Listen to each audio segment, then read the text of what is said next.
Shoulder dislocation हो गया है, इसको कैसे पहचानें? कौन सा टेस्ट करके आप पहचान सकते हैं कि आपका शोल्डर डिसलोकेटेड ही तो नहीं है, रिड्यूस हुआ या नहीं हुआ? इसके अलावा उसको ठीक करने का सबसे अच्छा तरीका कौन सा है? बार बार में शोल्डर डिसलोकेशन क्यों होता है?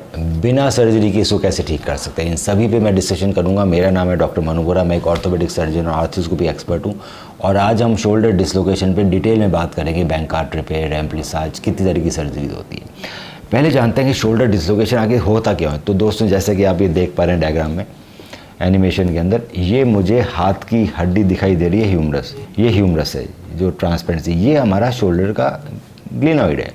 ग्लिनॉइड के चारों तरफ लेब्रम रहता है जिससे वो डिसलोकेशन बचाता है, पहाड़ जैसा स्ट्रक्चर जो डिसलोकेशन बचाता है।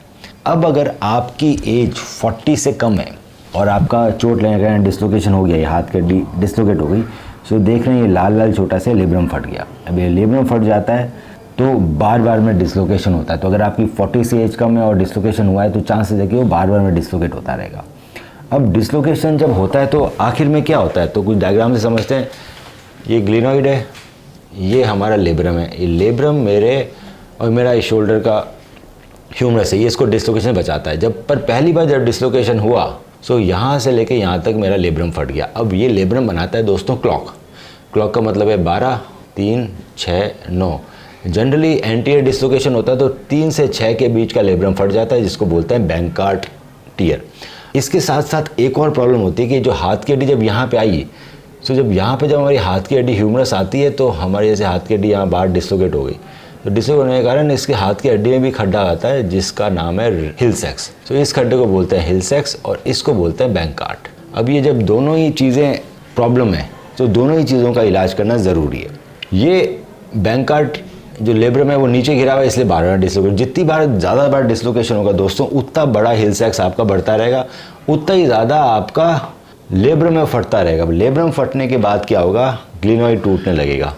सो जब ग्लिनॉइड टूटने लगता है तो बोन लॉस होने लगता है, इसको बोलते हैं बोनी बैंकार्ड। सो हमारे में पता लगाना ज़रूरी है कि सिर्फ कार्टिलेजिनस बैंकार्ड है, बोनी बैंकार्ड है और हिल सैक्स कितना बड़ा है, हिल सैक्स ट्रैकिंग है, नॉन ट्रैकिंग है। ये सब चीज़ें डिटेल में डिस्कशन करने के बाद ही सर्जिकल का कौन सा स्टेप, कौन सा सर्जिकल परफॉर्मेंस, सर्जरी कौन सी करनी है उसको हम डिसाइड करते हैं। अगर आपका सिर्फ कार्टिलेजिनस बैंकार्ड है सो इसको दूरबीन से ठीक कर सकते हैं दोस्तों, जिसका नाम है बैंकार्ड रिपेयर। अब बैंकार्ड रिपेयर एक दूरबीन की सर्जरी है, 2 छोटे छेद में हो जाती है। डिपेंड करता है कि आप एंकर्स कौन से लगाते हैं। हमारे पास 2 तरह के एंकर आते हैं, एक होता है नॉटेड एंकर, एक होता है नॉटलेस एंकर। अब उन दोनों पे डिस्कशन करते हैं। सो सपोज़ जैसे आपका ये लेब्रम फट गया, इसके अंदर नॉटलेस एंकर्स काफ़ी अच्छी क्वालिटी के आ गए हैं आजकल वर्ल्ड के अंदर। तो हमने ऑल फाइबर नॉटलेस एंकर डाल दिया और ये धागे निकाल लिए। अब नॉटलेस और नॉटेड एंकर में ये फ़र्क है कि नॉटेड एंकर में तो आपको इन दोनों में गांठ लगानी पड़ेगी। अब गांठ टाइट लगाई, ढीली पड़ गई, there can be some human error जिसके कारण सर्जरी कॉम्प्रोमाइज़ होती है। नॉटलेस एंकर में वो होने के चांसेस कम है क्योंकि गांठ अंदर ही लग जाती है दोस्तों, हड्डी के अंदर ही लग जाती है। सो नॉटलेस एंकर ढीले होने के चांसेस नहीं होते और काफ़ी अच्छी तरह से टाइट करते हैं। सो टेंशनेबल नॉटलेस रिपेयर है, डायरेक्ट विजुलाइजेशन के कारण होता है। सबसे बड़ा बात है ये सीक्वेंशियल टाइटनिंग कर सकता है, 1, 2, 3। सो सीक्वेंशियल टाइटनिंग बहुत इंपॉर्टेंट है, इससे आपका लेब्रम में वापस हम चिपका देते हैं और फ्यूचर में डिसलोकेशन नहीं होता। इसके अलावा अगर आपका हिल सैक्स है तो हिल सैक्स को भी भरना ज़रूरी है। इसके लिए क्या आता है, रेम्प्लीसाज प्रोसीजर, इसका आप एनिमेशन देख सकते हैं। रेम्प्लीसाज में हम पीछे वाली जो मसल होती है इंफ्रास्पाइनल, उसका टेंडन इस खड्डे में भर देते हैं एंकर से, तो ये भी हमारा भर जाता है। ये भी हमारे फ्यूचर डिसलोकेशन को बचाता है।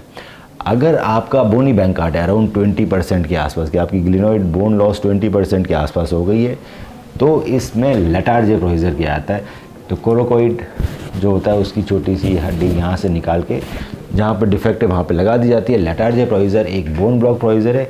ये करने के बाद कई बार एक्सटर्नल रोटेशन थोड़े रेस्ट्रिक्ट हो सकते हैं। ये 3 ही तरह के मेनली सर्जिकल प्रोसीजर हैं। सबका रिजल्ट बहुत अच्छा आता है। हमेशा पहली प्रेफरेंस देनी चाहिए बैंकार्ड रिपेयर को, ताकि उसमें रेंज ऑफ मोशन रेस्ट्रिक्ट ना हो। सर्जरी होने के बाद 3 वीक्स तक हाथ बंधा हुआ रहता है। 3 वीक्स के बाद धीरे धीरे उठाते हैं हाथ को, और इसका रिहेबिलिटेशन दोस्तों बहुत ही गाइडेंस में चलता है। इसका मतलब ये फ़ेज़ 1, फ़ेज़ 2, फ़ेज़ 3। दोबारा गेम में जाने के लिए आपको बैक टू स्पोर्ट्स का रिहैब करना बहुत ज़रूरी है, नहीं तो डिसलोकेशन के चांसेस दोबारा आने के चांसेस रहते हैं। अगर आपके एमआरआई में ऐसा कुछ भी लिखा हुआ है या फिर आपका शोल्डर डिसलोकेट कर रहा है, पता नहीं लगा पा रहे कैसे डिसलोकेट कर रहा है, हुआ या नहीं हुआ, तो एक सिंपल टेस्ट है। डिसलोकेशन होने के बाद आपने रिड्यूस किया, रिड्यूस हुआ नहीं हुआ, आप कन्फ्यूज़ड हैं, उस सिलसिले में अगर आपका जो डिसलोकेटेड हाथ है वो अगर आप दूसरे कंधे पे ले जा पा रहे हैं तो रिड्यूस हो गया है। अगर दूसरे कंधे पे नहीं ले जा पा रहे तो उसको वो रिड्यूस नहीं हुआ। ये सिंपल टेस्ट है, ये आप देख सकते हैं अगर डिसलोकेशन हो गया है रिड्यूस करने के बाद कि रिड्यूस हुआ या नहीं हुआ। इसके अलावा आप हमें अपनी एमआरआई भेज सकते हैं और उसकी डिटेल में स्टडी करके मैं बताऊंगा सबसे अच्छा इलाज क्या रहेगा घर पे ठीक करने के लिए। दोस्तों, पहली बार डिसलोकेशन हुआ है, आप चाहते हैं कि आप सर्जरी ना कराएं तो आप हमें कांटेक्ट कर सकते हैं। हम डिसलोकेशन से हील करने वाली एक्सरसाइजेज आपको सिखा सकते हैं, आपको वीडियो भेज सकते हैं, वो आप घर पे करते रहिए पूरा शेड्यूल, हो सकता है आपको फ्यूचर में डिसलोकेशन ना हो।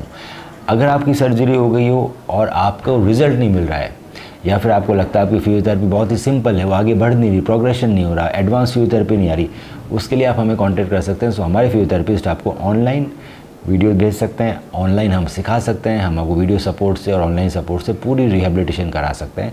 बट ये रिहैबिलिटेशन कम से कम 5 to 6 मंथ्स तक चलती है ताकि आप बैक टू स्पोर्ट्स जा पाएँ।